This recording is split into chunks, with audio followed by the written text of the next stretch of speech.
इसका अर्थ यह है तुम्हें अपनी बहू पे जरा सा भी विश्वास। और रिश्ते काहे से चलते हैं? जोर से बोलो, रिश्ते काहे से चलते हैं? विश्वास पे। इसलिए रिश्तों में क्या जरूरी है? विश्वास। इसलिए सास को बहू पे क्या करना चाहिए? विश्वास करना चाहिए। आजकल की सासें अपनी बेटियों पे पूरा विश्वास करती हैं, बहुओं पे कौड़ी भर का विश्वास नहीं है ने। जबकि काम बहू ही आएगी, बेटियां काम नहीं आती। ये माताओं को ना, बूढ़ी माताओं को बेटियों का भूत उतरता ही नहीं है।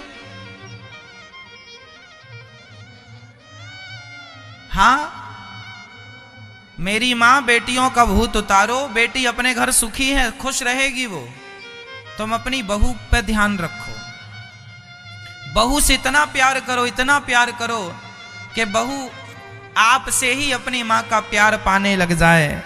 आप उसको अपनी मां की कमी महसूस ना हो, आप मां की तरह प्यार करो। माना कि तुम्हारी बहू, कोई कहे महाराज मेरी बहू तो बिल्कुल गंदी है, बुरी है, कोई बात नहीं। बहू बुरी है ना, तुम तो बुरी नहीं हो। तुम तो अपनी मां होने का फर्ज पूरा करो, कर्तव्य पूरा करो। वो अपना बेटी होने का फर्ज पूरा करे, ना करे, नहीं करेगी तो वो पाप की भागी वो बनेगी। तुम तो अपनी मां का कर्तव्य पूरा करो। जैसे अपनी बेटी से प्यार करती हो, वैसे ही अपनी बहू से प्यार करने लग जाए भारत की प्रत्येक सास, और वैसा ही प्यार एक बहू अपनी सास से करने लग जाए मां की तरह, तो भारत का प्रत्येक घर में राम राज्य आज ही आ जाएगा। सारी लड़ाई झगड़ा खत्म हो जाएगी, सारी अशांति समाप्त हो जाएगी। लेकिन ये आए तो ना।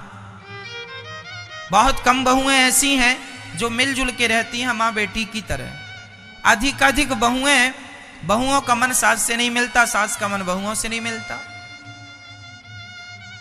और यही आपके दुख का कारण बनता है। आज रिश्ते कमजोर पड़ गए, इसलिए हम आपसे निवेदन करते हैं रिश्तों को मजबूत कीजिए। बहू पर विश्वास करना सीखिए, अपनी सास पर विश्वास करना सीखिए। पड़ोसन ने कह दिया तुम्हारी बहू ऐसा कह रही थी, आपने मान लिया, अपनी बहू को डांटने लग गई।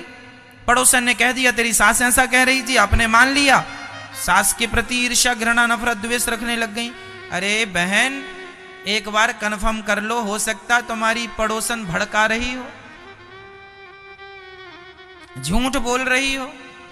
और एक बात बताएं भैया, कोई भी बात जब एक मुंह से दूसरे मुंह में पहुंचती है ना, तो वो बात बदल जाती है। हाँ या ना?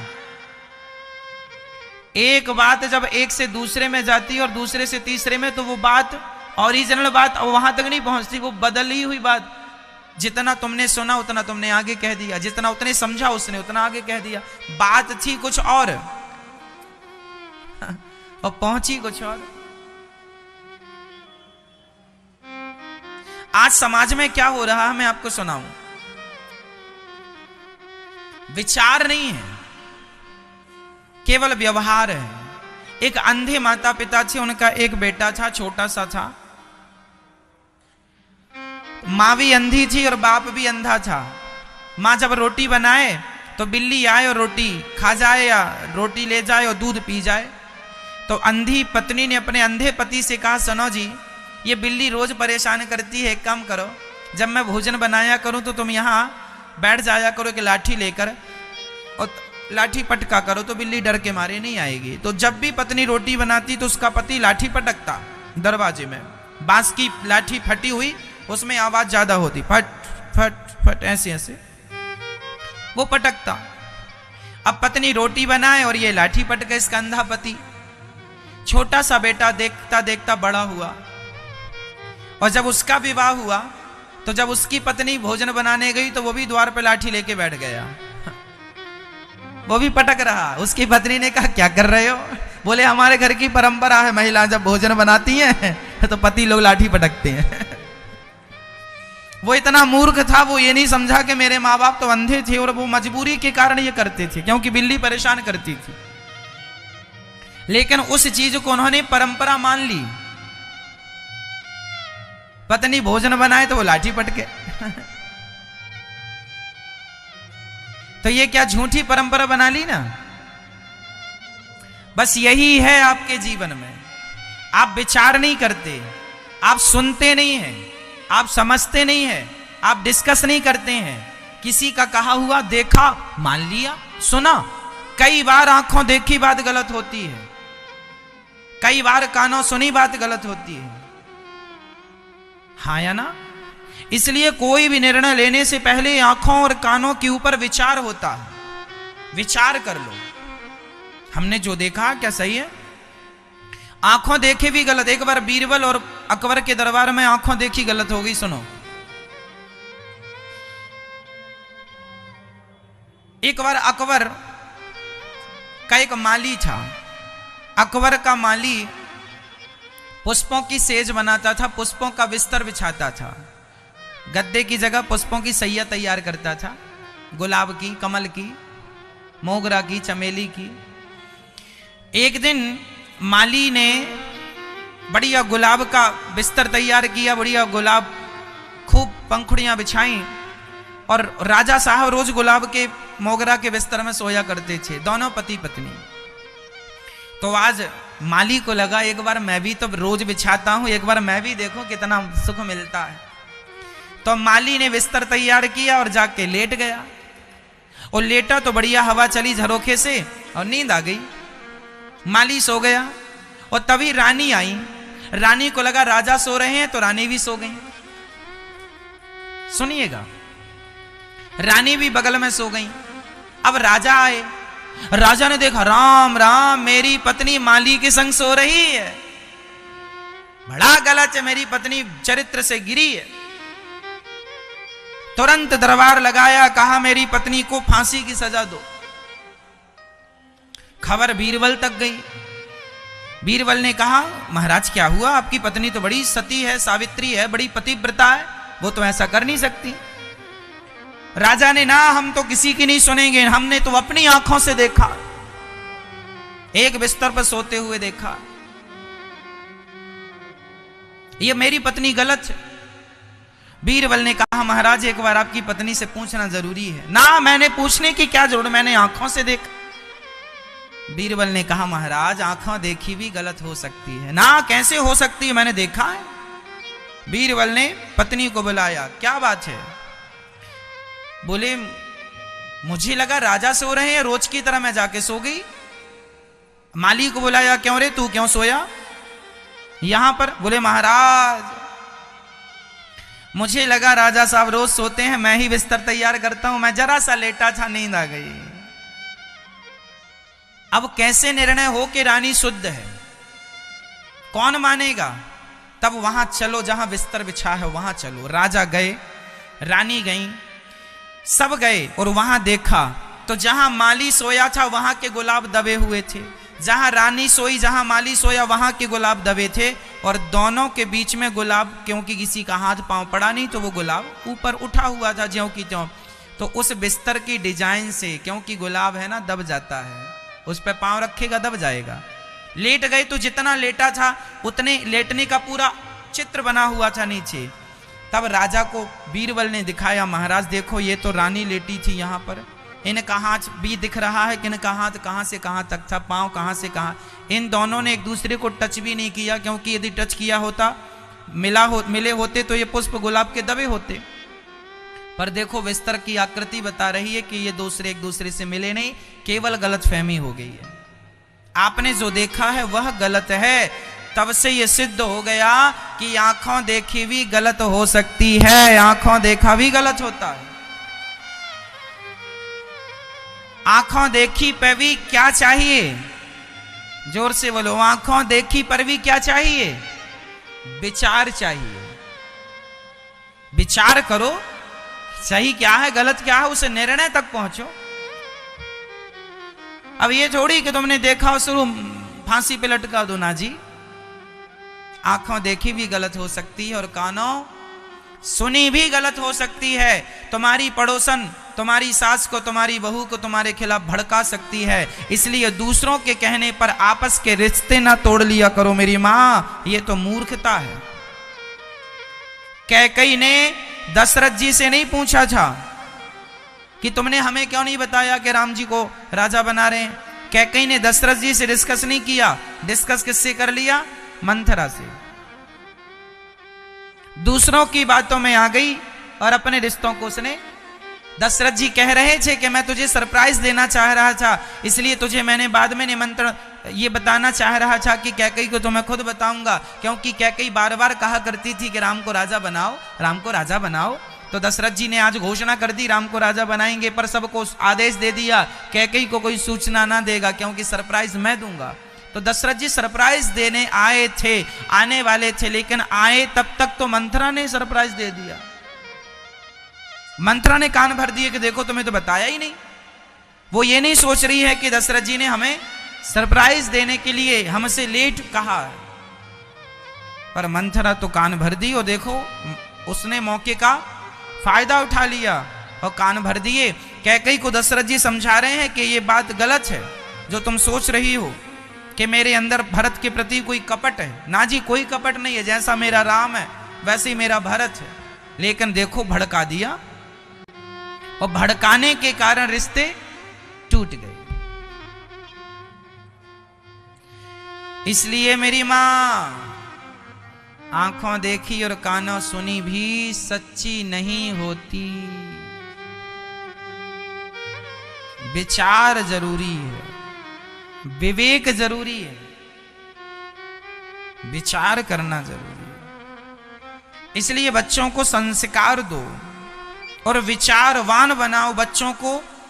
बच्चों को इतना विकसित कर दो, उनकी बुद्धि इतनी विकसित कर दो कि वो आत्मनिर्भर बन सकें, अपने डिसीजन, अपने निर्णय खुद से ले सकें। आजकल के बच्चे, आजकल के लोग अपना निर्णय खुद से नहीं ले पाते। कोई भी निर्णय है तो जरा जरा से निर्णय लोग पूछते हैं। भाई अपने निर्णय जीवन के खुद से लेना सीखो और अच्छे निर्णय लेना सीखो।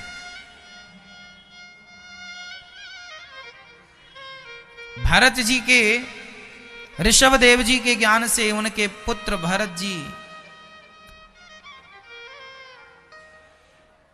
को ज्ञान हुआ। सब कुछ छोड़कर भरत जी पिताजी की आज्ञा अनुसार जंगल गए, गंडकी नदी के तट पर। भजन करने पर भरत जी का एक मन जो है ना वो मृग में लग गया। अंते यामति सागति, जिसकी मति बुद्धि जैसी होती है उसकी गति वैसी होती है। इसलिए भरत जी का मन कहां लग गया? एक मृग में। एक मृग बहता जा रहा था, भरत जी ने बचाकर अपनी कुटिया में ले आए।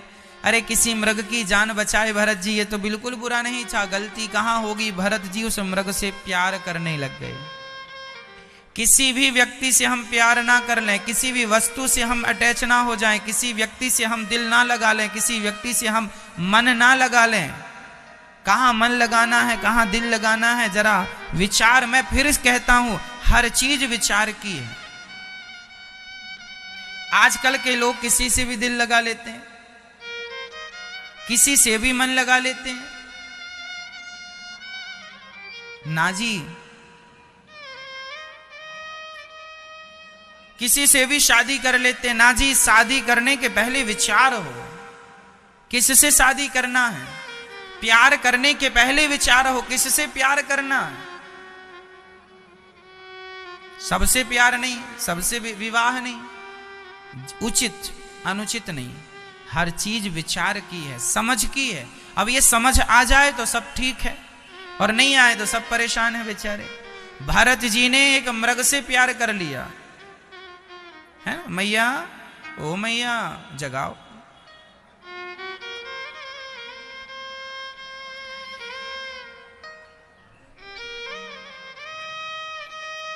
भरत जी मृग से प्यार करने लगे। मेरा मृग, मेरा मृग, मेरा मृग, मेरा मृग। और क्या हुआ? अंते यामति सागति, मृग का चिंतन करते करते वो हम मृग बन गए।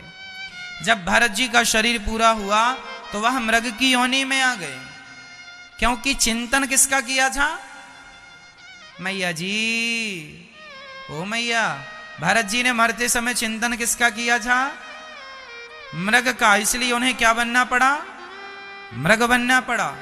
आप लोग भी सावधान रहिएगा, चिंतन भगवान का कीजिएगा।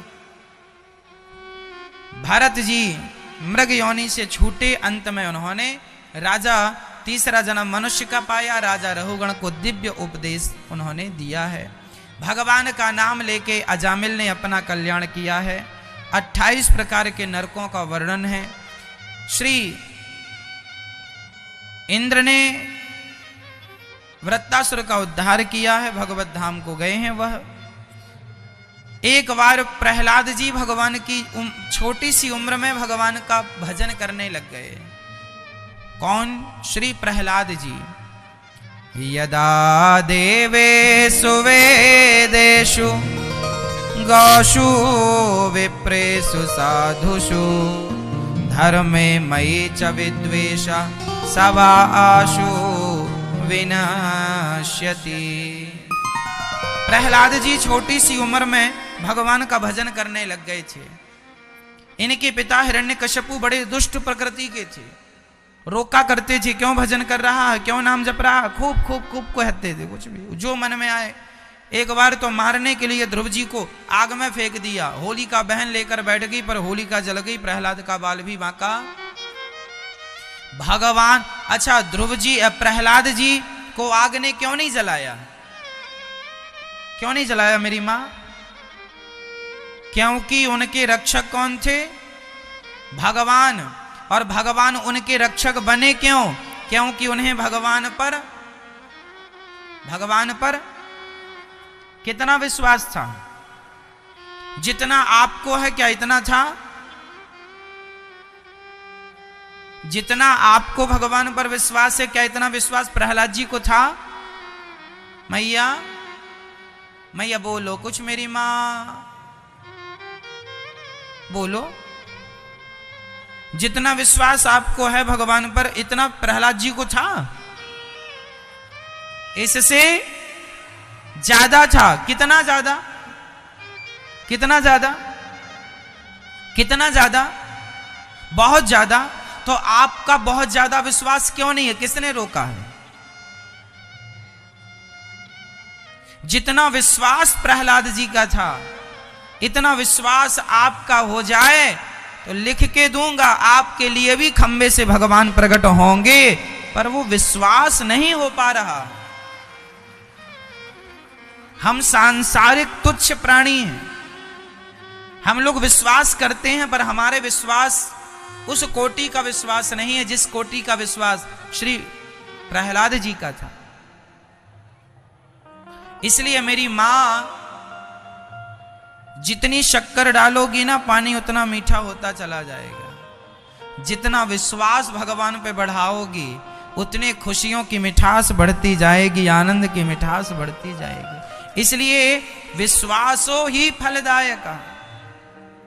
ना आग जला सकी, ना जहर मार सका, ना हाथी के पांव पे उनको दबाया जा सका, ना पहाड़ से फेंक दिया, ना बाल भी बांका हुआ। हर पग पग में भगवान ने प्रहलाद जी की रक्षा की। रक्षक भगवान है, ये विश्वास बना के रखिएगा कि प्रभु आप ही हम सबके रक्षक हैं। भगवान ही हम सबके रियल में रक्षक हैं, पर हमारा विश्वास नहीं हो पा रहा। भगवान को क्या चाहिए मेरी मां? आपका विश्वास चाहिए। इसलिए जितने जल्दी हो सके, जितने ज्यादा हो सके, उतना विश्वास अपना भगवान के चरणों में रखिए। विश्वास को प्रकट कीजिए। यदि आपका विश्वास नहीं है या कम है, उसे बढ़ाइए ना। पूर्ण विश्वास।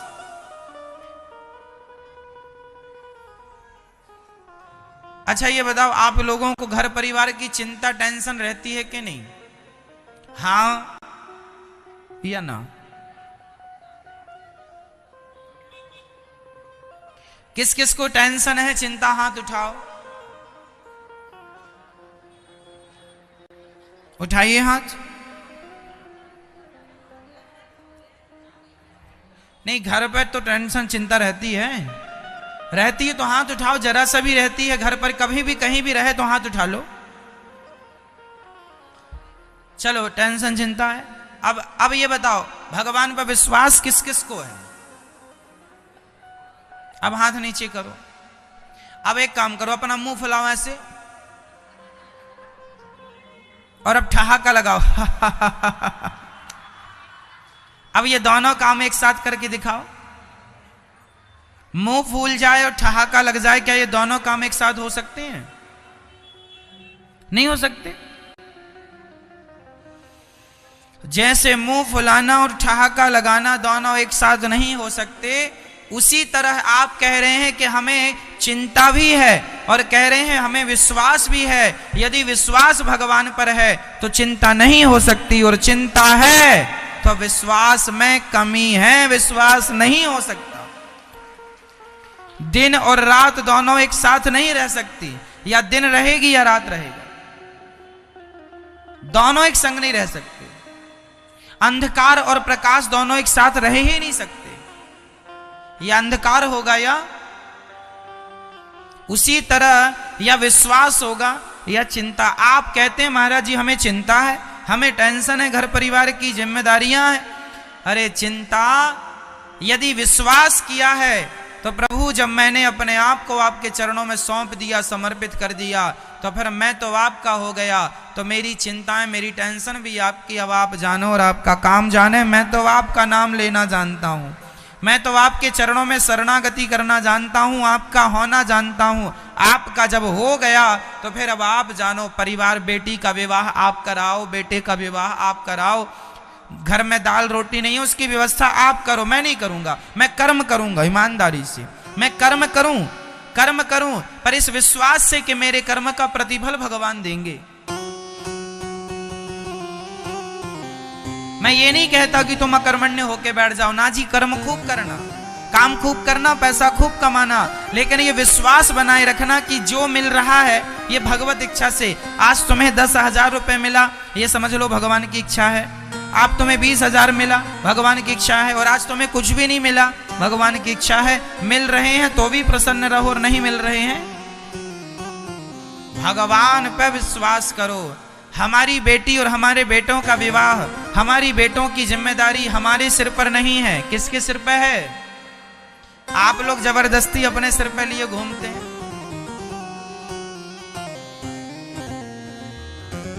जबरदस्ती। भगवान ने गोवर्धन उठाया तो सारे ब्रजवासियों ने भी अपनी अपनी लाठियां लगा ली, सबने लाठियां लगा ली। भगवान बोले क्या कर रहे हो? ब्रजवासी बोले लाला तू बहुत कमजोर पड़ जावेगो, ये पहाड़ तेरे बस को ना है लाला, मैंने इतने बड़े बड़े लाठी डंडे लगा रखे तभी संभल रखे, उन्हें कब को गिर जाए। भगवान बोले तो भैया तुम संभालियो। भगवान ने जरा सी उंगली नीचे कर ली, और जैसी उंगली नीचे की सारी लाठियां डंडे टूट गए। ब्रजवासियों को लग रहा था पहाड़ हमने उठा रखा है। उसी तरह आप भी वो ब्रजवासी हो जिन्होंने मान लिया है कि आप ही घर का काम कर रहे हैं, आप ही सब संभाल रहे हैं। अरे सबकी जिम्मेदारियों का पहाड़ तो भगवान ने अपनी उंगली में उठा रखा है, तुम जबरदस्ती अब कंधे लगाओ, लाठियां लगाओ, ये मूर्खता है। करते हो तुम कन्हैया, मेरा नाम हो रहा है, मेरा आपकी कृपा से सब काम। जब वही करने वाले हैं तो सौंप दो ना। अब सौंप दिया इस जीवन का सब भार तुम्हारे हाथ। तुम्हें चिंता काहे की? मैं आपको चिंता किस चीज की होती है?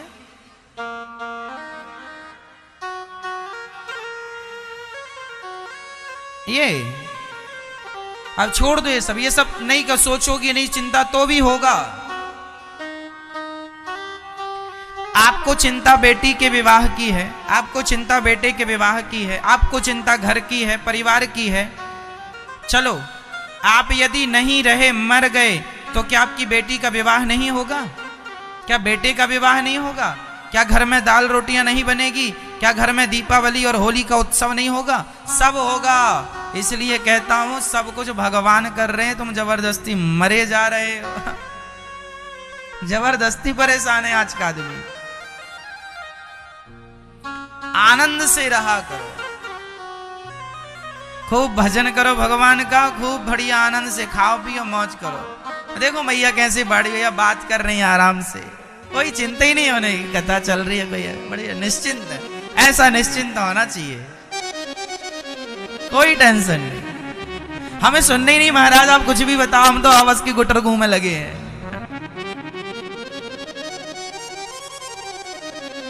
चल रही है पंचायत।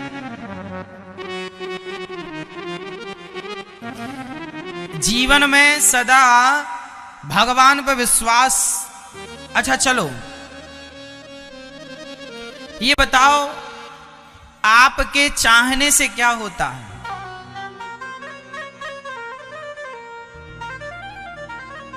आप चाहते हैं कि ये हो जाए, क्या हो जाता है?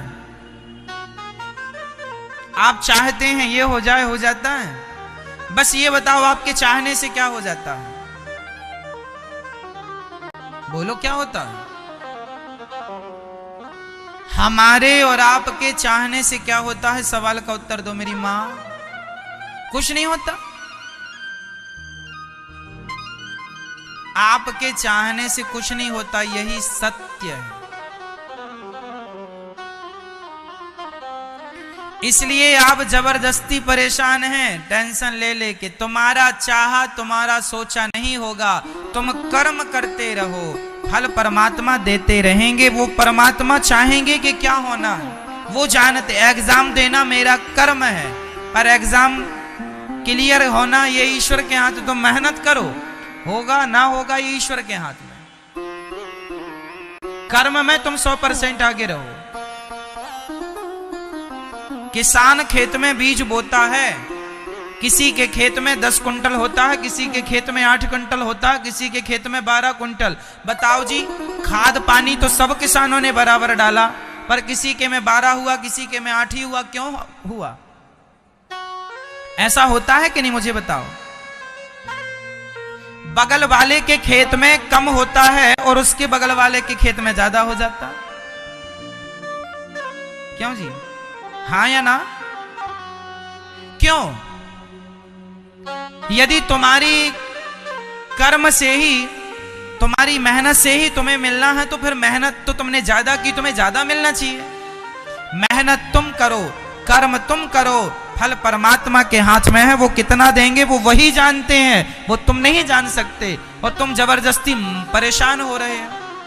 तुम्हारी बेटी के लिए तुम लड़का ढूंढो, अच्छा है, कब होगा, किसके संग होगा, ईश्वर जानते हैं। तुम कर्म करते रहो, संयोग होगा, परमात्मा तुरंत सब करा देंगे। तुम चिंता ना करो, कर्म करना। आजकल आप क्या करते हैं? कर्म के साथ चिंता करते हैं, होगा कि नहीं महाराज, होगा कि नहीं होगा,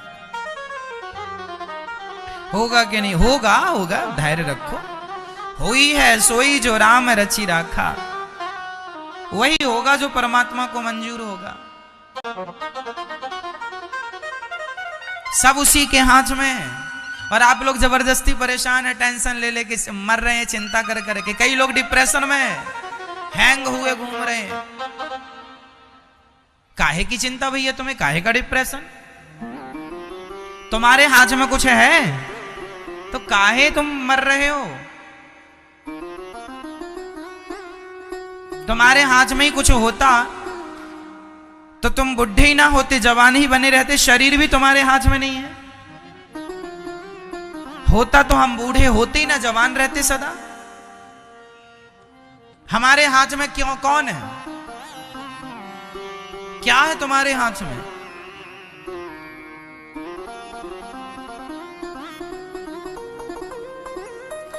जबरदस्ती इंसान बिना विचारे परेशान है। अरे भाई, सब भगवान के हाथ में। हानि लाभ, जीवन मरण, यश अपयश, विधि हाथ, सब भगवान के हाथ में है।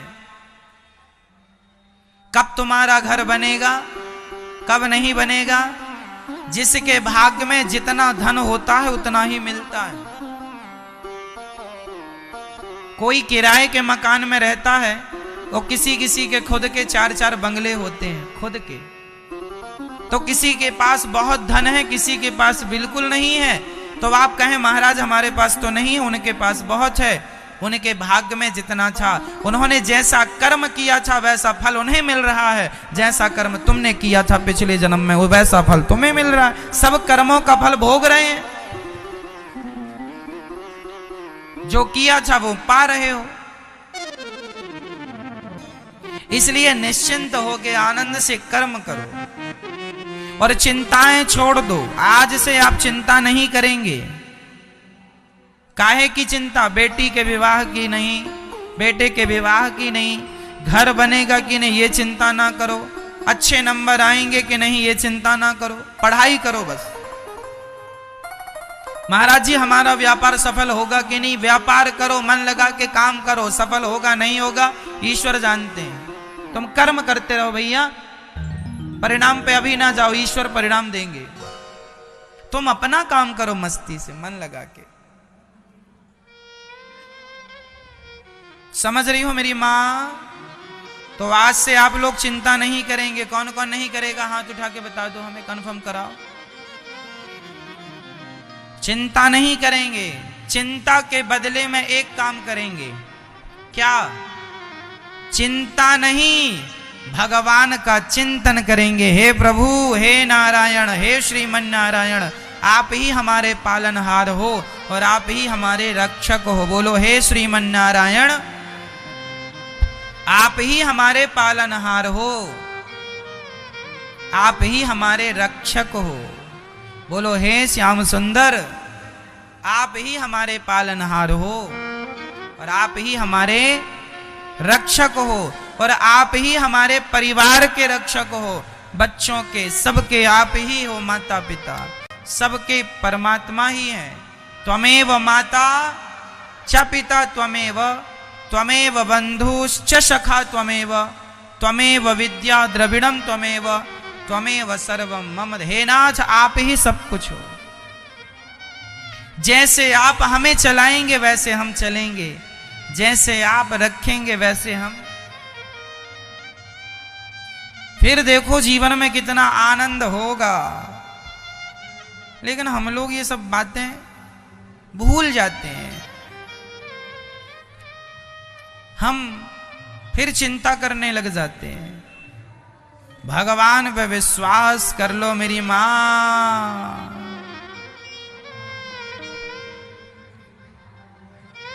जब विश्वास हो जाएगा तो आनंद बढ़ जाएगा। आज से भगवान के बन जाओ। बोलो हे नाथ, आज से मैं आपका, आप मेरे। बस मेरी हर मुश्किल का हल भगवान ही है ना?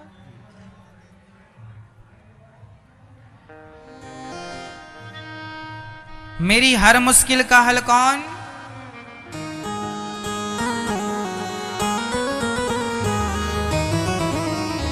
मेरी हर मुश्किल का हल बन जाता तू ही है। उलझन भी मेरी हर पल सुलझाता तू ही है। मेरा तो बस श्याम सहारा तू ही है। मेरा तो बस श्याम सहारा तू ही है। मेरी हर मुश्किल का हल बन जाता तू ही है। उलझन भी मेरी हर पल सुलझाता तू ही है।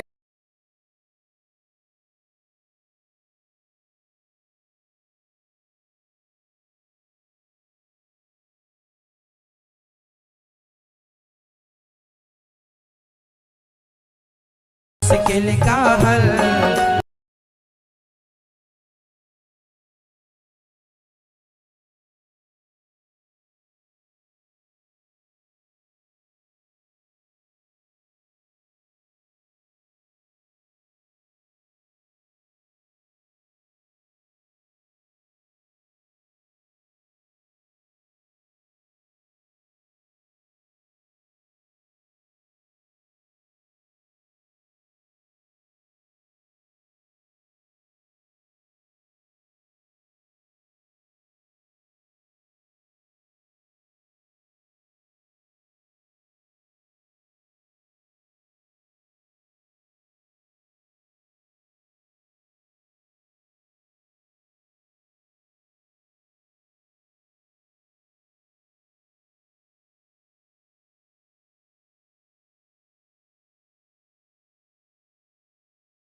तो बस श्याम सहारा तू ही है, मेरा तो बस श्याम सहारा तू ही है, मेरा तो बस श्याम सहारा तू ही है, मेरा तो बस श्याम सहारा तू ही है, मेरा तो बस श्याम सहारा तू ही है।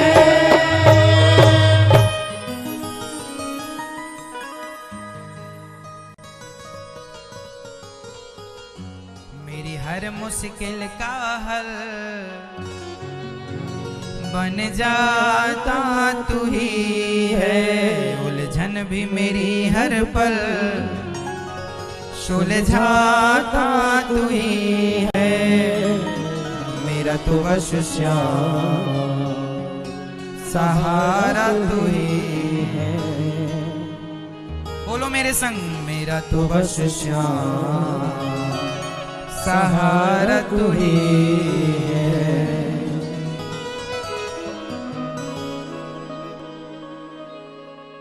ऐसा साथी मिलना तो है किस्मत की बात, अब काहे का डरना कान्हा जब तू मेरे साथ, जब तक तन में ये सांस रहे, मुझे बस तेरा विश्वास रहे, विश्वास रहे,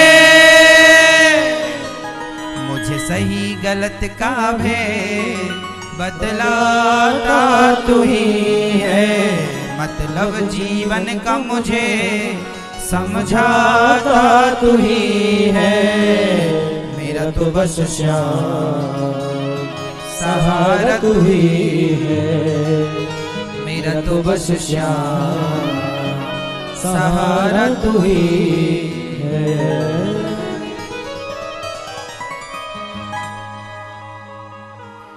इसलिए किसी और के सहारे ना रहा जाए, सदा भगवान के सहारे रहा जाए, आश्रित रहा जाए। भगवान ही हमारे रक्षक हैं, भगवान ही हमारे पालनहार हैं। इसलिए मैया हमें सदा किस पे भरोसा करना चाहिए? भगवान पे भरोसा करना। प्रहलाद जी ने भगवान पे भरोसा किया, पढ़ने के लिए गए चंडामर्क के पास।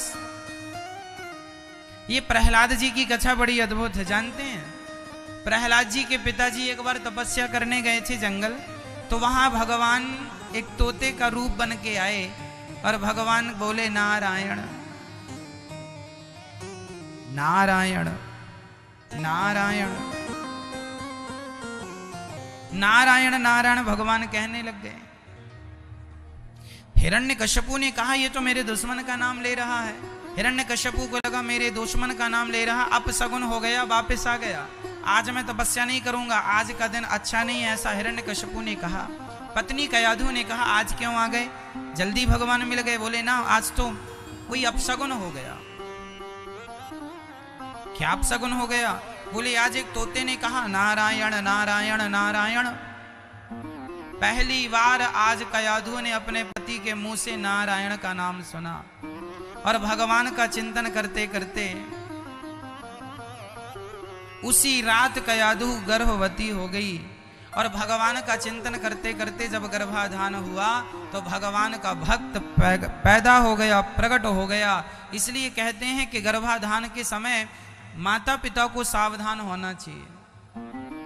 हृदय में भक्ति हो, हृदय में प्रेम हो, भगवान के चरणों में अनुराग हो तो वैसे ही बच्चा होगा। श्री कयाधु मां गर्भवती हो गई और हिरण्यकश्यपु दूसरे दिन चला गया। तभी इंद्र आए और कयाधु का हरण करके ले गए। नारद जी ने कहा कहां ले जा रहे हो? बोले इसके गर्भ में जो बालक है उसे नष्ट कर दूंगा, क्योंकि वह हम स्वर्ग के देवताओं को बड़ा कष्ट देगा। नारद जी बोले इसके पेट में जो बच्चा है उससे तुम सभी का भला होने वाला है। कयाधु को नारद जी अपने आश्रम में ले गए और वहां प्रेम से नारद जी कथा सुनाए कयाधु को। बड़ी भगवान की बातें की, भगवान की चर्चा की। तो माँ कयाधु तो भूल गई, पर गर्भ का बालक प्रहलाद सब याद कर लिया। और जन्म लेने के बाद वह भगवान का भक्त इसलिए बना क्योंकि भक्ति के बीज तो गर्भ में ही बो दिए गए थे नारद जी के द्वारा। जैसा आप संस्कार देंगे बच्चों को वैसे ही तो बनेंगे। प्रहलाद जी उच्च कोटि के भक्त हुए, पढ़ने गए और वहां जब गुरु पुत्रों ने कहा प्रहलाद जी तुम भी वही खाते हो, हम भी वही, तुम में ये ज्ञान कहा? उन्होंने कहा मेरे गुरु जी नारद जी हैं, उन्होंने जो ज्ञान दिया वह ज्ञान यहाँ पर मिलना भी मुश्किल है। वह ज्ञान यहाँ पर जो ज्ञान मिलता है वह केवल पेट भराऊ ज्ञान है। आज स्कूलों में जो ज्ञान मिलता है वो कौन सा ज्ञान है? पेट भरने का ज्ञान, कमा लो खा लो, इससे ज्यादा क्या है? क्या वह अपना उत्थान कर पाते हैं? क्या वह उस शिक्षा के आधार पर अपना परलोक सवार पाएंगे? अरे संसार में इज्जत पा लेना, प्रतिष्ठा पा लेना बड़ी बात नहीं है, पर वहां के लिए क्या है जहां यहां से जाना? हम तो यहां कुछ दिनों की मेहमान हैं, यहां से आगे भी जाना है। इसलिए शिक्षा जरूरी है, पर शिक्षा के साथ दीक्षा जरूरी है, मीन्स संस्कार। प्रहलाद जी को शिक्षा और संस्कार दोनों मिल गए थे, तो अब उन्हें किसी की जरूरत थी नहीं। एक दिन प्रहलाद जी अपने मित्रों को उपदेश कर रहे थे। कौमार आचरित प्राज्ञो धर्मान भागवतानिहा, जीवन में भागवत धर्म अपनाना चाहिए। छोटी सी उम्र में ही भगवान का भजन स्टार्ट कर लेना चाहिए। भजन के लिए बुढ़ापे का इंतजार नहीं करना चाहिए, क्या बुढ़ापा आएगा भजन करेंगे। प्रहलाद जी ये बातें कर ही रहे थे कि हिरण्यकश्यपु आ गया। चल बोल कहां है तेरा भगवान? बड़ा भगवान भगवान करता है। मैया आप बताओ भगवान कहां रहते हैं? सवाल मेरा आपसे, बताइए भगवान कहां रहते हैं? कहां? मैया बताओ, सब लोग बताओ, एक जन नहीं, सब बताओ। बताओ भगवान कहां रहते हैं? दिल में रहते हैं, अंदर यहां रहते हैं? कहां रहते हैं? भगवान रहते हैं भक्त के विश्वास में। यदि विश्वास है तो भगवान है, नहीं है तो नहीं है। प्रश्न दूसरा खड़ा हुआ कि महाराज जी भगवान है तो दिखते क्यों नहीं? बताओ जी भगवान दिखते क्यों नहीं है? आप मैया आप बताओ क्यों नहीं दिखते भगवान? अच्छा आप लोगों ने भगवान को देखा कि नहीं? कितने लोगों ने भगवान को नहीं देखा? हाथ उठाओ। बताइए आप में से कितने लोग हैं जिन्होंने भगवान को नहीं देखा? हाथ उठाइए, मैं आज दिखाऊंगा आपको भगवान। उठाओ हाथ, बस ये बताओ कि आपने नहीं देखा। आपने नहीं देखा तो हाथ उठाइए। तो ये बताओ वृंदावन किसके लिए आए हो? काहे के लिए आए हो? भगवान को देखने आए हो ना? तो ये बैठे हैं भगवान, देख लो अपनी आंखों से। कह रहे हो भगवान को नहीं देखा, ये बैठे तो हैं ये सामने आपके। और बिहारी जी को देख लो, राधा रमण जी को देख लो, भगवान वही तो हैं। ये कौन है भैया बताओ? ये जो बैठे हैं ये कौन है? कौन है ये? ये भगवान ही है। मूर्ति विग्रह केवल मूर्ति विग्रह केवल पत्थर या धातु नहीं होती। मेरी मां, जब उसमें आपका विश्वास मिल जाता है तो वही पत्थर वही मूर्ति भक्त के लिए भगवान हो जाती है। क्या प्रहलाद के लिए खंबे से भगवान नहीं निकले? निकले। ये मूर्तियां उनके लिए हैं जिनको विश्वास नहीं है, ये पत्थर उनके लिए हैं जिनको विश्वास नहीं है। जिनको विश्वास है, भरोसा है, उनके लिए यही भगवान है। और भावना की ज्योत को जलाकर देखिए, बोलती हैं मूर्तियां, बुलाकर देखिए कोई बुलाने वाला हो तो ये बोलते भी हैं। बिहारी जी, आपको पता बिहारी जी के मंदिर में बार बार पर्दा क्यों लगता है? बार बार मंदिर में पर्दा लगता है। आप खड़े हुए पर्दा लग गया, फिर देखा, फिर पर्दा लग गया, फिर देखा, फिर क्यों पर्दा लगता है? आज के बहुत वर्ष पहले एक बूढ़ी मैया आई थी यहाँ वृंदावन दर्शन करने, राजस्थान की थी। बिहारी जी को देखने आई थी, इतनी श्रद्धा, इतना प्यार से देखा कि बिहारी जी उनके पीछे चल पड़े। चलते चलते वो भगवान पीछे पीछे जा रहे हैं, मैया आगे आगे। और मैया जब अपने घर पहुंची तो भगवान भी पहुंच गए बिहारी जी। उसने देखा, प्रभु आप तो वृंदावन में थे, यहाँ कैसे आ गए? भगवान बोले, तेरे लिए आया हूं मैया, तूने मुझे इतना प्यार किया, इतना प्रेम करती है कि अब मैं तेरे बिना रह नहीं सकता। अब यहाँ मंदिर में चोरी हो गई मूर्ति, ऐसा हल्ला हो गया कि बिहारी जी चोरी हो गए। अब तब तक वो मैया भगवान को यहाँ बगल में दबा के चल पड़ी और यहाँ लेके आई। बोले, महाराज भगवान संभालो, ये हमारे पीछे पीछे चले गए थे। और बिहारी जी के पुजारियों को दिया, बिहारी जी जहाँ की तहाँ बैठे। और तब से भगवान को बार बार पर्दा लगाया जाता है कि भगवान की नजरें किसी से ना मिल जाएं, नहीं तो भगवान किसी भक्त के पीछे ना चल पड़ जाएं। इसलिए किसी से नजरें ना मिल जाएं बहुत देर तक, नहीं तो बिहारी जी पीछा कर लेंगे, चले जाएंगे। इसलिए पर्दा बार बार बंद होता है।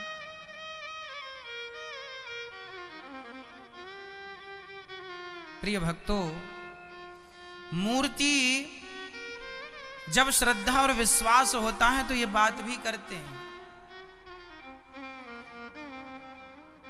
लोग कहें महाराज जी भगवान हैं तो दिखते क्यों नहीं? भैया भगवान इसलिए नहीं दिखते क्योंकि दूध में मक्खन होता है, क्या दिखाई पड़ता है? नहीं दिखने से ये तो सिद्ध नहीं हुआ कि नहीं होता। एक बार एक संत जी से एक राजा ने कहा, तुम्हारे भगवान हैं तो दिखाओ। संत जी ने कहा, हमें जरा दूध पिलाओ। उन्होंने कटोरा भर के दूध दिया तो संत जी ने दूध के कटोरे में उंगलियां घुमानी शुरू कर दी। राजा ने कहा, क्या ढूंढ रहे हैं, क्या देख रहे हैं? संत जी ने कहा, मैं दूध में घी ढूंढ रहा हूं, घी कहां है? राजा ने कहा, घी ऐसे थोड़ी मिलेगा। कैसे मिलेगा? बोले, घी को पहले जमा कर दही बनाओ, दही का मंथन करो, तब तो मक्खन मिलेगा। अब कोई दूध में ही हाथ डाल के मक्खन ढूंढना चाहे? नहीं जी, दूध में मक्खन होता है पर मक्खन तक पहुंचने का एक प्रोसेस होता है। दही बनाओ, मंथन करो। उसी प्रकार भगवान कण कण में है पर वहां तक पहुंचने के लिए एक प्रोसेस है। भक्ति करो, विश्वास करो, भगवान मिलेंगे। अब किसी को विश्वास है नहीं, भक्ति है नहीं, और कोई कहे भगवान दिखा दो।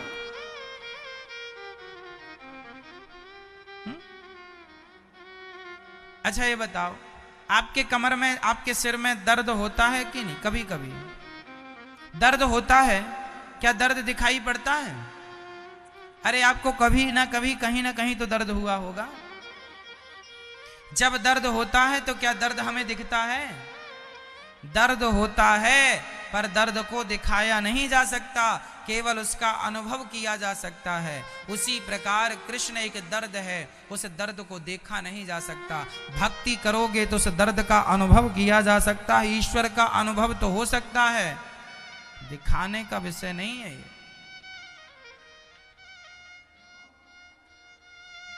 एक सज्जन हमसे बोले, पढ़ा लिखा एक बालक हमसे आके बोला, महाराज जी मैं साइंस का स्टूडेंट हूं और मैं नहीं मानता कि भगवान है, यदि है तो कोई सबूत दो। मैंने कहा, पगले जब तेरा जन्म हुआ तो तेरे मां के स्तनों में दूध आ गया अचानक। भगवान को पता था कि ये जाएगा तो पिएगा, क्या इसलिए दूध की व्यवस्था? क्या ये बात ये जानने के लिए पर्याप्त नहीं है कि ईश्वर की व्यवस्था है? बोला, नहीं महाराज जी कोई ठोस सबूत दो। तो मैंने उससे कहा, ये बता, ये जो तेरे पिता हैं, ये तेरे पिता हैं, इस बात का क्या सबूत है तेरे पास? आप बताइए, आप में से जितने लोग यहां बैठे हैं, आप लोग जिसे अपना पापा कहते हो, अपना पिता कहते हो, ये आपका ही बाप है, इसका क्या सबूत है आपके पास? हो सकता है आपकी मां झूठ बोल रही हो, है कोई सबूत इसका ठोस? आपने डीएनए टेस्ट कराया है? नहीं। अरे भाई, हमें टेस्ट की जरूरत ही नहीं है, हमें किसी की जरूरत नहीं है। माँ ने कह दिया कि ये पिता है, बस मान लो। माता ने कह दिया कि ये बाप है, मान लो। उसमें किंतु परंतु नहीं होता। उसी प्रकार माँ के कहने से यदि बिना सबूत के पिता को पिता मान लेते हो, तो गुरुजन और शास्त्र हमारे माता पिता हैं, वो जैसा कहते हैं उसे मान लेने में ही भलाई है। उस बात को काटने में, किंतु परंतु करने में कोई समझदारी नहीं है। अब कोई अपना बेटा अपनी माँ से, कोई बेटा अपनी माँ से कहे माँ यही बाप क्यों है मेरा, कोई दूसरा क्यों नहीं है? तो पागल जो है वही है, दूसरा कैसे होगा?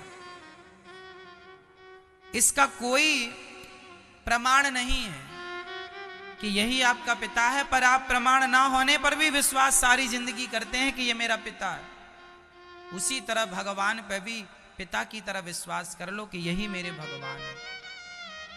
मैंने उस साइंस पढ़ने वाले स्टूडेंट से एक सवाल और किया। मैंने कहा बेटा सुन, क्या तुमने ये सुना है, बताओ जहर पीने से क्या होता है? उसने कहा मर जाते हैं। मैंने कहा तुमने कभी पीकर ट्राई किया, प्रैक्टिकल किया? तुम तो प्रैक्टिकल पर बिलीव करते हो ना, साइंस के स्टूडेंट हो। क्या तुमने कभी जहर पीकर ट्राई किया? नहीं, मैंने तो नहीं पिया। मैंने कहा जब तुमने जहर पिया नहीं, तो तुम ये क्यों मानते हो कि जहर पीने से मर जाता है व्यक्ति? जहर पीने से मर जाता है, जहर पे विश्वास है पर भगवान पे विश्वास नहीं। पागल, जहर को तूने पिया नहीं है, पर बिना पिए विश्वास कर लिया ना कि जहर पीने से मर जाते हैं। यदि बिना पिए जहर पे विश्वास कर सकता है, तो बिना सबूत के भगवान पे विश्वास करने में क्या दिक्कत है भैया? सबूत हम दे रहे हैं। यदि इस बैक्टीरिया को देखना हो तो आज उसे माइक्रोस्कोप की जरूरत पड़ती है। भगवान को देखना हो तो भक्ति की जरूरत पड़ती है। बिना भक्ति के दर्पण से, बिना भक्ति के चश्मे से भगवान को कैसे देख सकते हैं आप? और यदि कोई फिर भी तर्क वितर्क करे तो फिर इस तर्क का कोई अंत भी नहीं है। और याद रखना मेरी माँ, तर्क करने वालों के आगे भक्त कभी जवाब नहीं देता, क्योंकि परमात्मा तर्क का विषय ही नहीं है। आप उसे तर्क से समझना चाहते हैं, उस पर तर्क करना चाहते हैं जो तर्क का विषय ही नहीं है। इसलिए भक्त कभी तर्क कुतर्क वितर्क में नहीं पड़ता, वो सीधा भगवान का भजन करता। तुम्हें नहीं मानना तो चूल्हे में जाओ। परंतु ईश्वर, लिखा है रामचरितमानस में, ईश्वर अतर्क है। भगवान तर्क से परे हैं, हमारे तर्क उन पर लागू नहीं होते ना। वो भगवान, अब सुनो, बिनु पग चले ही सुनहि बिनु काना, कर बिनु कर्म करहि विधि नाना। अब मैं आपसे कहूं कि भगवान बिना कानों के सुनते हैं, आप तुरंत तर्क करेंगे महाराज जी तो हो ही नहीं सकता, पॉसिबल नहीं है। बिना कान के कोई सुन रहा है तो क्या कोई मान लेगा? साइंस मान लेगा? साइंस नहीं मानेगा भैया। परमात्मा साइंस से भी परे है। आप कहते हैं कि बिना कान के कोई सुन नहीं सकता, और बात सच्ची भी है। तुम और हम में ये बात लागू भी है कि हम बिना कान के नहीं सुन सकते। लेकिन भगवान पर यह तर्क काम नहीं करेगा। भगवान बिना कान के भी सुन लेते हैं। क्यों सुन लेते हैं? क्योंकि वो सर्वव्यापी है। हम और आप बिना आंख के नहीं देख सकते। हम पे ये बात लागू है कि हम बिना आंख के नहीं देख सकते, पर भगवान बिना आंख के देख सकते। क्यों जी? क्योंकि वो भगवान है, क्योंकि वो सर्वव्यापी है, क्योंकि वो सब जगह रहते हैं। हम तो केवल वृंदावन रहते हैं, हम तो एक कमरे के भीतर रहते हैं, और भगवान तो पाताल से लेके आकाश तक वही है, प्रत्येक कण में वही है। तो उन्हें तुम अपने जरा से तर्क से क्या समझ पाओगे? वो हमारे तर्क से भी परे विषय है। सहस्त्र शीर्षा पुरुषा सहस्त्राक्षः सहस्त्रपाद। हम आपसे कोई कहे कि किसी के 1000 पांव हैं, तो क्या आप मान लोगे? साइंटिस्टों से कहा जाए कि किसी आदमी के 1000 पांव हैं, तो तो भाई 1000 पांव किसी के हो नहीं सकते, क्योंकि आज तक किसी ने देखा नहीं है कि किसी के 1000 पांव होते हैं। पर भगवान के बारे में लिखा है उनके हजारों चरण हैं, हजारों पांव है। तो जिनके हजारों पांव है उन्हें 2 पांव वाला कैसे देख सकता है, समझ सकता है? उनका पार कैसे पा सकता है? 2 पांव वाला जिनके हजारों पांव है, 2 आंख वाला उसके कैसे पार पा सकता है जिसकी हजारों आंखें हैं? इसलिए वो तो हमारे तुम्हारे तर्क की कसौटी में वो कस ही नहीं सकता, वो तर्क के झोले में आ ही नहीं सकता, क्योंकि हमारा तर्क भी वहां काम नहीं करता। ईश्वर तर्क से भी परे है, ईश्वर को तर्क से नहीं समझा और जाना जा सकता, भगवान को भक्ति और प्रेम से समझा जा सकता है, जाना जा सकता। इसलिए प्रेम करो, भगवान कृपा करके सोई जाने जे देहु जनाई, जानत तुम ही हुई जाई। जिसे वो अपना सब कुछ जनाना दिखाना चाहेंगे सो सब जान लेंगे। प्रहलाद जी ने कहा सब जगह भगवान है, हिरण्यकश्यपु ने कहा खंबे पर है, हाँ, और जो प्रहार किया हिरण्यकश्यपु ने खंबा चीर कर नरसिंह भगवान प्रकट हो गए। बोलिए नरसिंह भगवान की जय। भगवान प्रकट हुए हैं। भगवान को देख हिरण्यकश्यपु डरा भागा, भगवान ने उठाकर गोद पर लिटाया, बोला मैं मरूंगा नहीं, ना दिन के ना रात के। भगवान बोले ना ये दिन है ना रात, अब तो मरेगा, ये संध्या की बेला है, अब तो मरेगा। बोला ब्रह्मा के बनाए किसी आदमी से नहीं मरूं। भगवान बोले ब्रह्मा मुझे नहीं बनाते, मैं ब्रह्मा को बनाता हूं। हिरण्यकश्यपु ने इतनी चतुराई से वरदान मांगा था कि उसे लग रहा था मैं अमर हो गया। अच्छा, हम कितने भी चतुर हो जाएं, पर भगवान के आगे हमारी चतुराई चलती नहीं। क्या रावण की चतुराई चली? क्या हिरण्याक्ष हिरण्यकश्यपु की चतुराई चली? चतुराई किसी की नहीं चलती।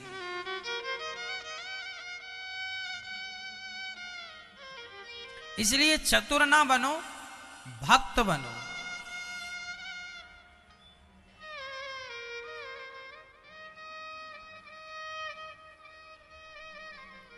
हिरण्यकश्यपु की छाती को विदीर्ण कर दिया भगवान ने, हाथों को निकाल कर गले की माला बनाकर धारण कर लिया। अद्भुत दर्शन, अद्भुत दृश्य था।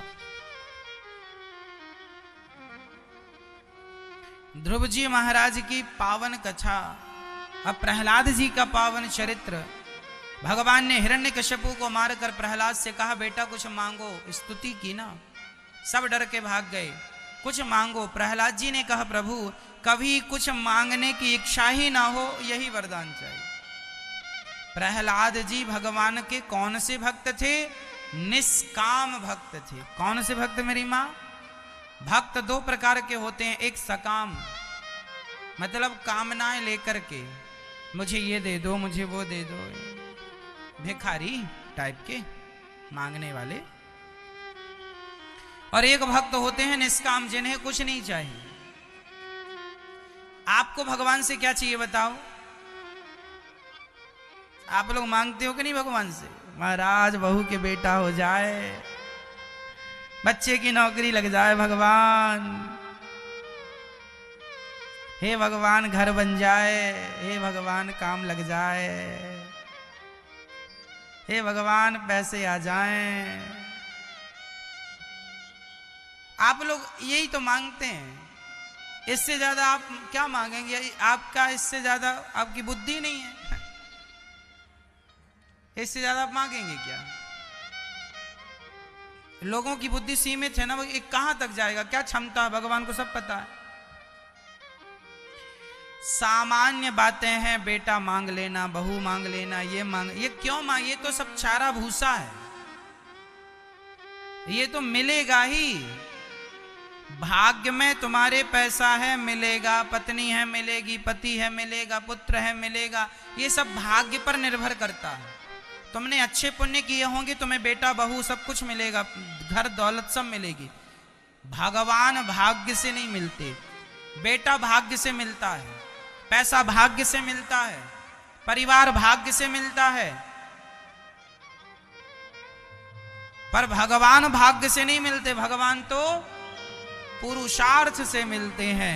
भगवान भाग्य से नहीं, भगवान भाव से मिलते हैं। भाव है तो मिलेंगे। भाग्य के बल तो पत्नी पति बेटा बेटी ये भाग्य के अधीन है, पर भगवान भाग्य से के भाग्य में भगवान होंगे मिल जाए ना जी। बिनु हरि भजन न भव तरहि, यह सिद्धांत अपैल। बिना भक्ति के ये भगवान नहीं मिलेंगे, बिना प्रेम के ये भगवान नहीं मिलेंगे। राम ही मोहन प्रेम बिना नहीं मिलते, चाहे कर लो कोटि उपाय, भगवान बिना प्रेम के नहीं मिलते। समझ रहे हैं? भगवान को पाने के लिए क्या चाहिए मेरी माँ? क्या चाहिए? जोर से, प्रेम चाहिए। राम ही केवल प्रेम प्यारा। इसलिए प्रहलाद जी की सदगति हुई है, भगवान ने उन्हें हृदय से लगाया है।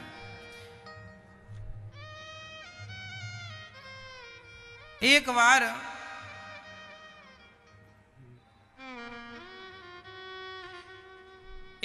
भगवान ने हाथी का उद्धार करने के लिए हरि अवतार, एक बार हाथी का पांव मगर ने पकड़ लिया।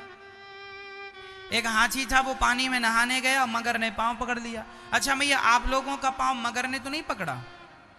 नहीं, कोई कह रहा था मगर ने पकड़ लिया।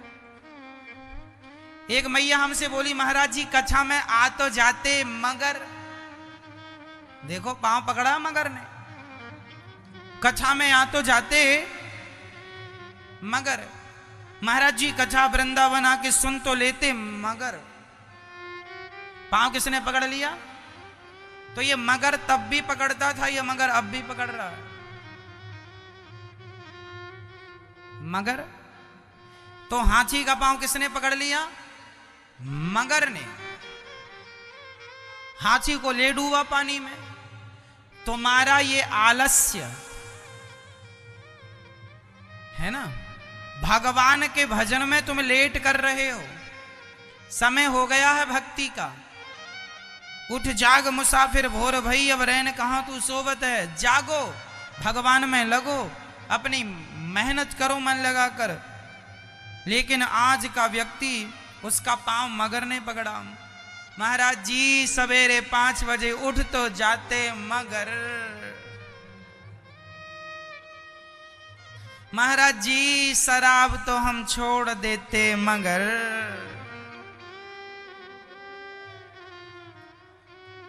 हर बात पर मगर है। मगर ने पांव सबके पकड़े, ये मगर कुछ करने नहीं देता। और मगर अपनी तरफ खींच रहा, पानी के अंदर ले गया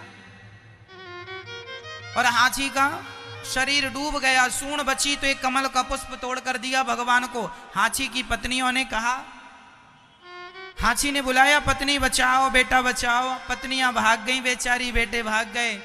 ये दुनिया के लोग भी कब तक सपोर्ट करेंगे? कब तक साथ देंगे?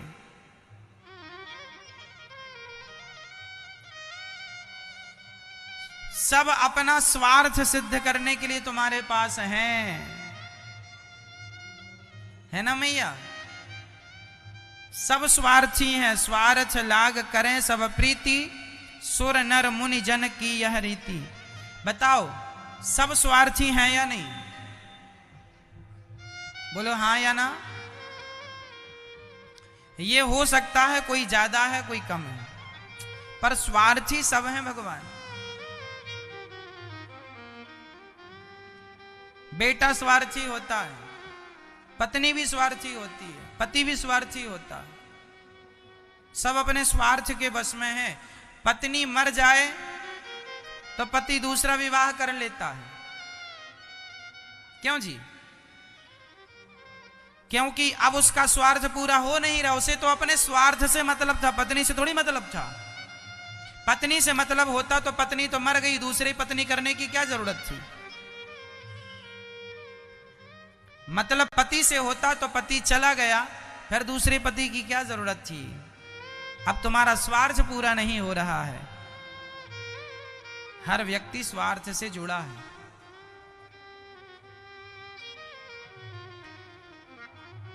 हाथी को पत्नियों ने, पुत्र ने छोड़ दिया, कोई सहारा नहीं।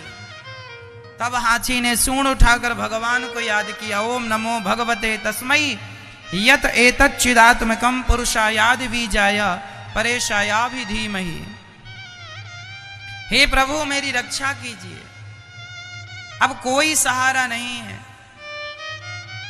और मैं आपसे कहूंगा मैया, आप सब जाने वाले हैं, समय सबको ले जाता है, परमानेंट कोई नहीं है, इसलिए अपनी तैयारी में लग जाओ। आप लोग वृंदावन आई हो मैया, कितने सूटकेस लाई हो भर के, ये बताओ कितने बैग लाई हो? एक? अच्छा मैया ने 2 लाई हैं, है ना। 7 दिन के लिए एक एक बड़ा सा बैग ले आई हो आप, 2-2 लाई हो। कितने दिन के लिए? 7 दिन के लिए। और जहां हमेशा के लिए जाना वहां के लिए भी तो कुछ बैग वैग भरना शुरू करो अभी से। वहां तो हमेशा ही के लिए जाना, वहां से वापस नहीं आना। यहां तो 7 दिन बाद घर फिर मिल जाएगा, पर एक दिन जाओगे तो फिर वापसी नहीं होगी, इसलिए तैयारी अभी से। हाँ, जगत में कोई न परमानेंट, जगत में कोई न परमानेंट। तेल चमेली और कोई साबुन, तेल चमेली और कोई साबुन, चाहे लगा लो सेंट, जगत में कोई न परमानेंट, जगत में कोई न परमानेंट। तेल चमेली और कोई साबुन, तेल चमेली और कोई साबुन, चाहे लगा लो सेंट, जगत में कोई न परमानेंट। आवागमन लगा दुनिया में, ये दुनिया में आवागमन लगा, कोई आ रहा है, कोई आवागमन लगा दुनिया में। अंत समय में उखड़ जाएंगे, अंत समय में उखड़ जाएंगे, तेरे तंबू टेंट, जगत में कोई न परमानेंट। आखिरी समय सारे तुम्हारे तंबू टेंट उखड़ जाएंगे, सब कुछ। चलो, जो तुम्हारे पहनने वाले सारे कपड़े हैं ना, सब बहू दे देगी। काम वाली बाई को ले, पहन ले, इसको देखती हूँ बुढ़िया की याद आती है, ले जा। सब तंबू टेंट उखड़ जाएंगे। तुम्हारा तंबू टेंट जो तुमने गाड़ रखा है, ये सब जोड़ रखा है सब। हरिद्वार चाहे मथुरा काशी, हरिद्वार चाहे मथुरा काशी, मन में नाम हरि का राखो, मन में नाम हरि का राखो, चाहे धोती पहनो या पैंट, जगत में कोई न परमानेंट। चाहे कोई धोती पहने, चाहे पैंट शर्ट पहने, तुम्हारे पहनावे से कोई फर्क नहीं पड़ता। तुम्हारा भाव कैसा है उससे फर्क पड़ता है, कपड़े कैसे हैं इससे कोई फर्क नहीं पड़ता। राष्ट्र या जर्नल कर्नल हो या, राष्ट्र या जर्नल कर्नल हो या, काल सभी को खा जाएगा, काल सभी को खा जाएगा, चाहे लेडी हो या जगत में कोई न परमाने। साधु संतों की संगत कर लो, साधु संतों की संगत कर लो। ऐसी कथा भागवत से तुम तो, ऐसी कथा भागवत से तुमको कभी न होना अपसेंट। जगत में कोई न परमाने, जगत में कोई न परमाने, जगत में कोई न परमाने, जगत में कोई न परमाने।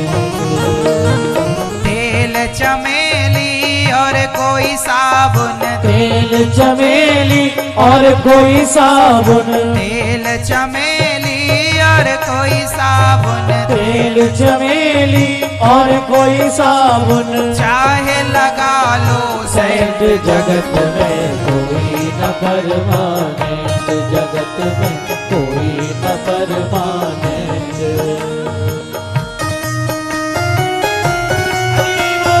हरि बोल।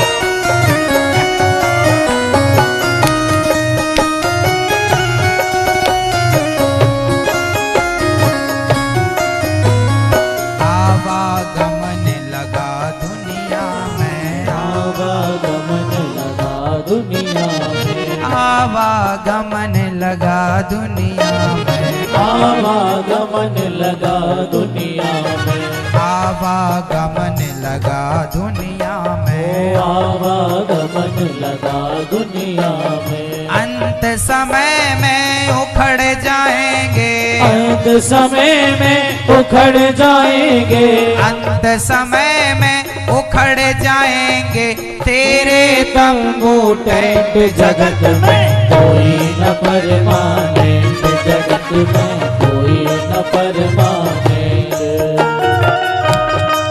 हरि हरि बोल।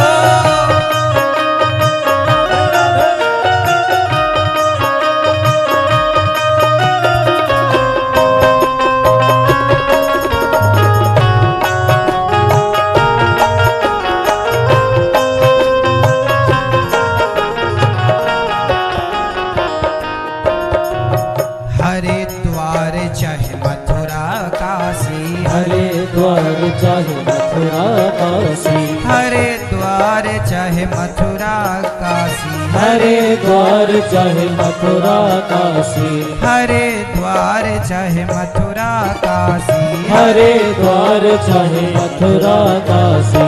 मन में राम हरि का राखो, मन में नाम हरि का राखो, मन में नाम हरि का रखो, चाहे धोती पहनो या पैंट। जगत में कोई न परमाने, जगत में कोई न परमाने, जगत में कोई न परमाने।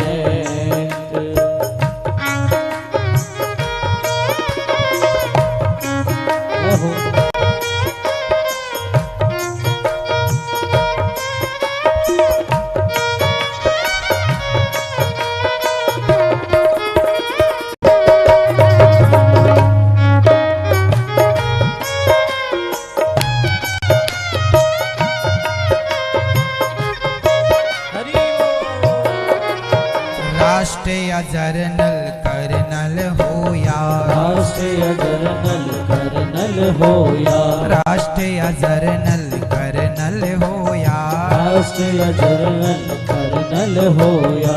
काल सभी को खा जाएगा, काल सभी को खा जाएगा, काल सभी को खा जाए, चाहे लेडी हो या जेंट्स। जगत में कोई न परमाने, जगत में कोई न परमाने, कोई न परमाने, ओ जगत में कोई न परमाने, जगत में कोई न परमाने, ओ जगत में कोई न परमाने, जगत में कोई न परमाने, जगत में कोई न परमाने।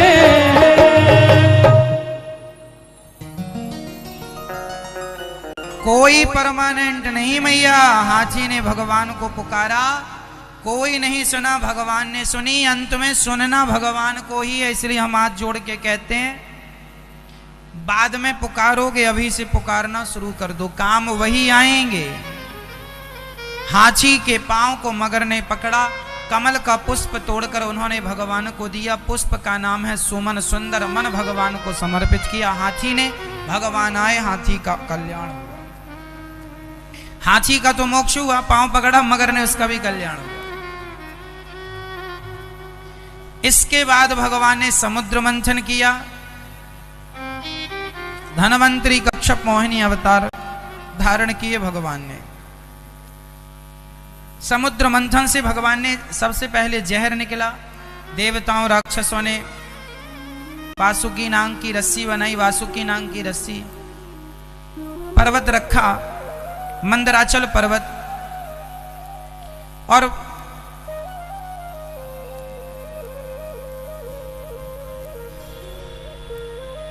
मंथन शुरू किया।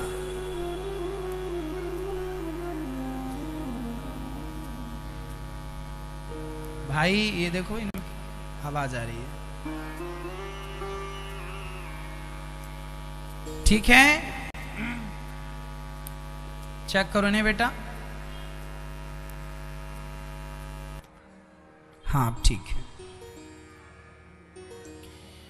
तो समुद्र मंथन में जहर निकला, भगवान शंकर ने पिया। कामधेनु नाम की गाय निकली, ब्राह्मणों ने लिया। उच्चैश्रवा नाम का घोड़ा निकला, जिसे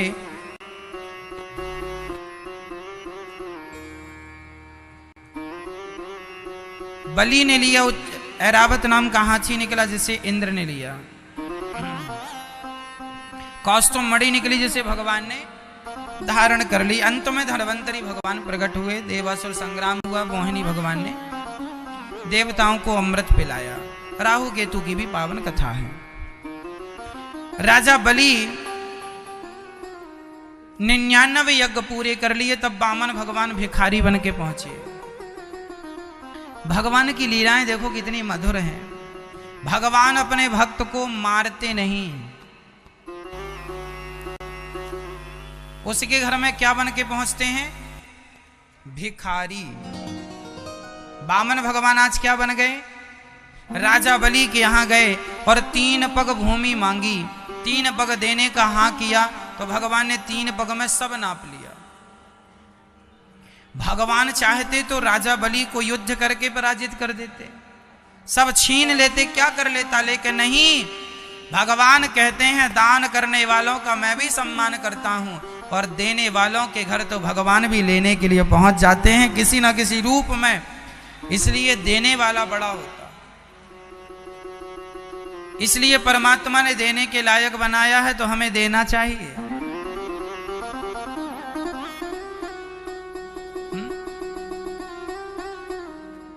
कंजूसी नहीं करना चाहिए। कई लोग अपने धन को धर्म के नाम पर देने से भागते हैं।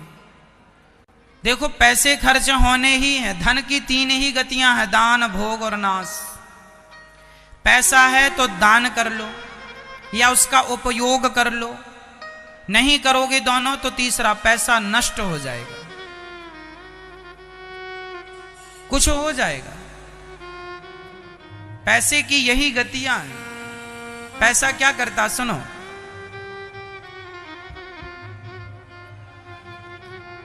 कई लोग बीमार पड़ जाते हैं, डॉक्टर के पास चला गया, सारा पैसा, सारी पूंजी, जमा पूंजी डॉक्टर ले गया। क्यों ले गया? क्योंकि तुमने कभी धर्म के नाम पर तो रुपया भर खर्च किया नहीं। और धन तो देखो जाता है। लक्ष्मी चंचल है, लक्ष्मी माता ठहरती नहीं है। यदि धन को धर्म से जोड़ते रहे तो लक्ष्मी जी बरसती रहेंगी, आती रहेंगी, और नहीं तो फिर लक्ष्मी जी कहेंगी तो हमें पकड़ के रखा। लक्ष्मी जी किसी भी रास्ते से चली जाएंगी। इसलिए कितने लोग ऐसे हैं जिन्होंने मेरे से ये कहा कि महाराज जी, कई लोग ऐसे हैं जो महीने में एक बार अन्न क्षेत्र, गौरी गोपाल अन्न क्षेत्र संतों का बढ़ता है ना, कई लोग महीने में एक अन्न क्षेत्र तो अपना कराते ही कराते हैं, महीने में एक बार। कई लोग महीने में 2 बार, कई लोग साल में 1 बार। तो हमने कहा भाई आप 2-2 बार महीने में क्यों करा लेते हैं? बोले महाराज जी जब से हमने अपने धन से धर्म करना स्टार्ट किया है तब से हमारा धन बढ़ता ही जा रहा है, बढ़ता ही जा रहा। मतलब धन को धर्म से जोड़ने से धन बढ़ता है। विश्वास ना हो आप तो प्रैक्टिकल आप करके देख लीजिएगा। धन धर्म में जोड़ने से सदा धन कई गुना बढ़ता है। धन कब बढ़ता है? जब धर्म से जुड़ता है।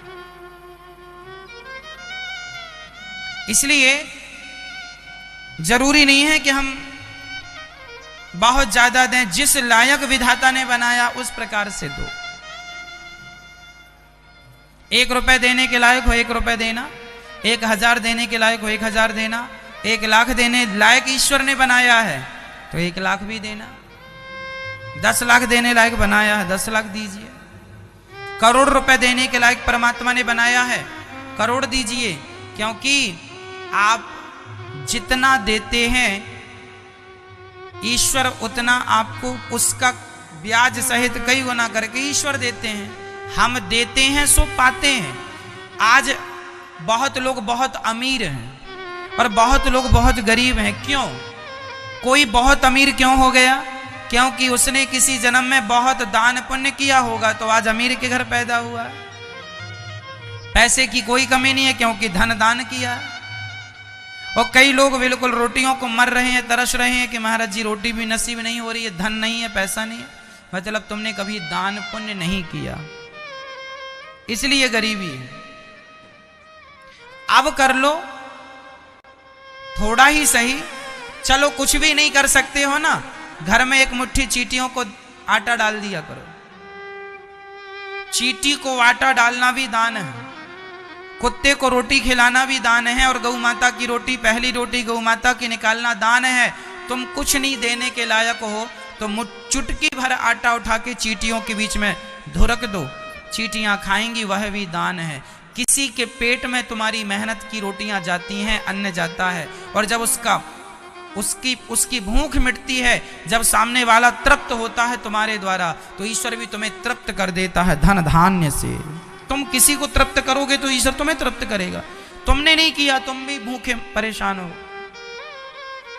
इसलिए लेने का भाव कम, देने का भाव ज्यादा। मेहनत करो, पैसा कमाओ, और कमा के उसको धर्म से जोड़ो। कई लोग हमसे बोले महाराज जी जब से हमने वृद्ध माओ को गोद लिया है, एक वृद्ध माँ को गोद लिया, माँ का आशीर्वाद ऐसा हुआ कि बिगड़े काम बनने लग गए हैं, और ऐसी कृपा है कि अब धन की कोई कमी नहीं है। कई लोग तो कहते हैं हम हर महीने माँ की रोटी के लिए हम देंगे, हर वर्ष हम 1 माँ को गोद लेंगे, जीवन भर रोटी देने का संकल्प करेंगे। यहाँ गौरी गोपाल वृद्धाश्रम में 230 माताएं रहती हैं। आप इन माओं के बारे में कभी भी सोच सकते हैं, कभी भी इन माओं के लिए रोटी निकाल सकते हैं। जब आप खाया करो तो ये सोचा करो कि आपकी एक माँ वृंदावन में रहती है, वो माँ जिसके बच्चों ने ठुकरा दिया है।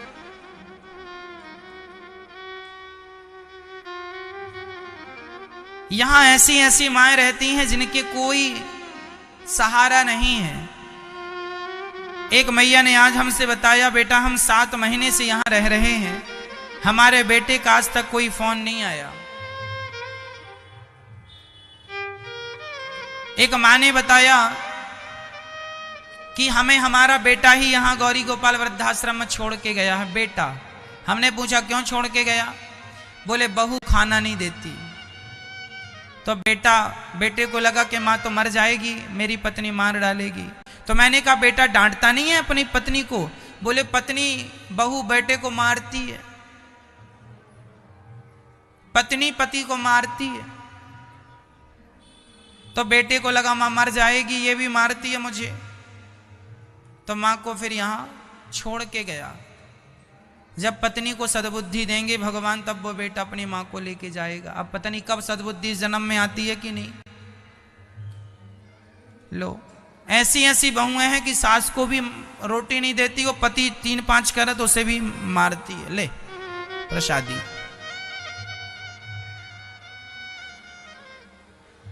है ना? ऐसी भी ऐसी मैया, ऐसे लोग होते हैं। मैंने जीवन में एक बार बस देखा है कि एक पत्नी ने अपने पति को जूता फेंक के मारा।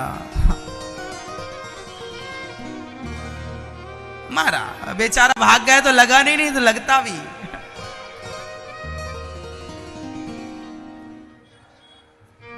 तो आजकल की पत्नियां बहुत पढ़ी लिखी हैं।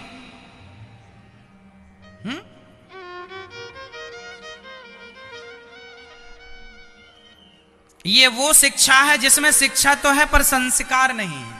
संस्कारहीन शिक्षा ऐसी होती है, सुन लो, संस्कार युक्त शिक्षा सदा बड़ों का सम्मान कराती है। यदि आपके पास शिक्षा के साथ साथ संस्कार हैं तो आप बड़ों का सम्मान करेंगे, और अकेली शिक्षा है तो आप कभी अपने से बड़ों का सम्मान, क्योंकि शिक्षा सम्मान नहीं करती, शिक्षा अहंकारी बनाती है, संस्कार हमें नम्र बनाते हैं। विद्या ददाति विनयम, वही विद्या है जिसमें नम्रता है, जिसमें बड़ों के प्रति सम्मान है, बड़ों का सम्मान है। अब देखो ऐसी वृद्ध मां यहां रहती, मैं क्या क्या कहानियां बताऊं आपको। बहू खाना नहीं देती।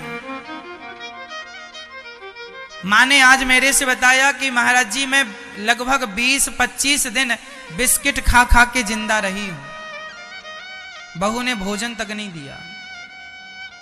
वो मां यहां है, और सोचो कि जिनकी अपनी औलाद आज माओ को भोजन नहीं देती, उन माओ के लिए जब आप रोटी निकालेंगे तो क्या ईश्वर की नजर आप पर नहीं पड़ेगी? जरूर मेरी मां, आप ही सच्चे भक्त हैं, आप ही सच्चे हैं।